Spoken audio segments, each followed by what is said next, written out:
Ben şu cübbeyi giymeye mecburum. Ben şu sakalı bırakmaya mecburum. Ben şu sarığı giymeye mecburum. İşin içinde Muhammed Mustafa var.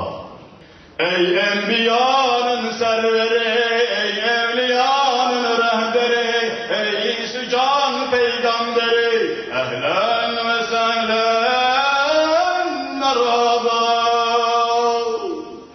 Sen canların cananısın, alemlerin sultanısın, dertlilerin dermanısın, ehlen ve sehlen merhaba.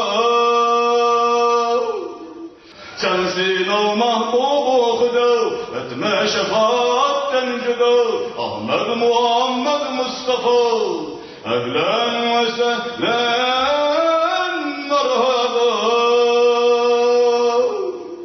Cümle nebiler geldiler, payine yüzler sürdüler, yoluna canlar verdiler, ehlen ve sehlen merhaba.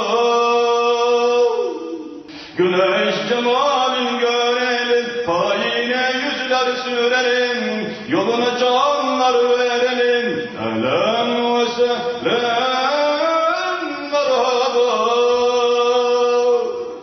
Allahu Ekber şanu, Subhanehu sultanehu, Kaccaehu burhanu, ehlen ve sehlen merhaba.